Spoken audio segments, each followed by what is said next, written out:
Hi everyone, welcome back to Cogen English.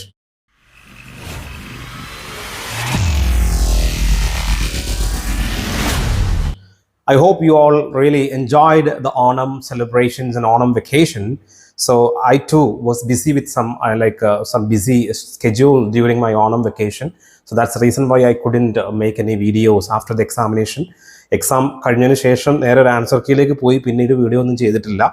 അപ്പോൾ നമുക്കിപ്പോൾ എല്ലാവരും കോമൺ ആയിട്ട് ചെയ്യുന്ന ഒരു വീഡിയോ ആണ് എപ്പോൾ നമുക്ക് സർട്ടിഫിക്കറ്റ് അപ്ലോഡിങ് ഡേറ്റ് വരും എന്നുള്ളതും അതുപോലെ തന്നെ നമ്മുടെ ഷോർട്ട് ലിസ്റ്റ് എന്ന് വരും എന്നുള്ളതൊക്കെ കൺഫ്യൂഷൻ. അതിൻ്റെ ചെറിയൊരു ഡൗട്ട് ക്ലിയറൻസ് ആണ്. നമ്മൾ റിയൽ എക്സ്പീരിയൻസ് ആണല്ലോ, experience can speak more than words, I think so അതുകൊണ്ട് തന്നെ ഞാൻ എക്സ്പീരിയൻസ് ഇവിടെ പറയുകയാണ്. അപ്പോൾ സർട്ടിഫിക്കറ്റ് അപ്ലോഡിംഗ് എന്ന് പറയുമ്പോൾ ഷോർട്ട് ലിസ്റ്റിൽ ഉൾപ്പെടാൻ സാധ്യതയില്ലാത്ത ആളുകൾക്ക് പോലും സർട്ടിഫിക്കറ്റ് അപ്ലോഡിംഗ് മെസ്സേജ് വരും. അത് നോർമലി ഈ വർഷം 1-2 ജില്ലകളിൽ വന്നു എന്ന് പറയുന്നത് കേട്ടു.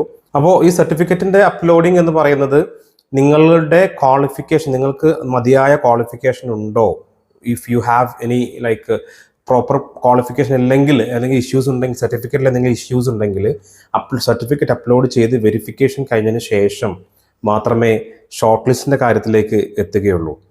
Okay, so certificate uploading message നമ്മൾ ലിസ്റ്റിൽ വരാൻ സാധ്യതയുള്ളവരും സാധ്യതയില്ലാത്തവരും വരാൻ സാധ്യത കൂടുതലാണ്. I hope you understood. കാരണം കഴിഞ്ഞ വർഷത്തിൻ്റെ ഒരു അനുഭവം, ലിസ്റ്റിൽ വരും എന്ന് പ്രതീക്ഷിച്ച് നമുക്ക് അങ്ങനെ ഒരു മെസ്സേജ് വന്നപ്പോൾ ഞാൻ എൻ്റെ ഒരു വീഡിയോയിൽ പറഞ്ഞിട്ടുണ്ടായിരുന്നു, നമ്മുടെ കമ്മ്യൂണിറ്റി സർട്ടിഫിക്കറ്റും കാര്യങ്ങളൊക്കെ വേണ്ടിയിട്ട് ഞാൻ ഒരുപാട് റിസ്ക് എടുത്ത് സംഭവങ്ങളൊക്കെ അപ്ലോഡ് ചെയ്തു. കാരണം I was in abroad, Saudi അറേബ്യയിലായിരുന്നു.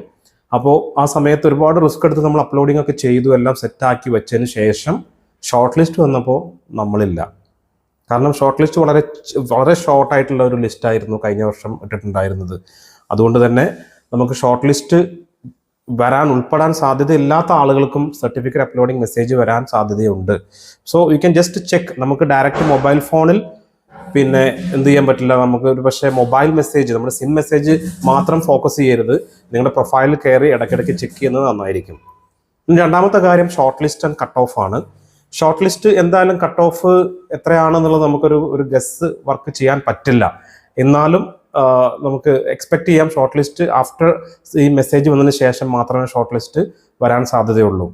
So എന്തെങ്കിലും ഡൗട്ടോ കാര്യങ്ങളുണ്ടെങ്കിൽ നിങ്ങൾക്ക് കട്ട് ഓഫ്, നിങ്ങളുടെ ഒരു എക്സ്പെക്ടേഷൻ എന്താണ്, എത്ര മാർക്ക് ആയിരിക്കും കട്ട് ഓഫ് എന്നുള്ളത് നിങ്ങൾ താഴെ കോമൻറ്റ് ബോക്സിൽ നിന്ന് അറിയിക്കുക. ഓക്കെ, ഇനി നാളത്തെ വീഡിയോയിൽ നമ്മൾ ഇൻ്റർവ്യൂയെ കുറിച്ച് നെക്സ്റ്റ് ഒരു വീഡിയോ നമ്മൾ ചെയ്യുന്നുണ്ട്. നമ്മളുടെ ഒരു വീഡിയോ ചെയ്തിട്ടുണ്ടായിരുന്നു, ഇൻ്റർവ്യൂ എങ്ങനെ ഫേസ് ചെയ്യാം, ഇൻ്റർവ്യൂയുടെ പ്രാധാന്യം എന്താണ്, എത്ര മാർക്കുള്ള ഇൻ്റർവ്യൂ എന്നുള്ള കാര്യങ്ങളൊക്കെ അടുത്ത വീഡിയോയിൽ കാണാം. ഓക്കെ.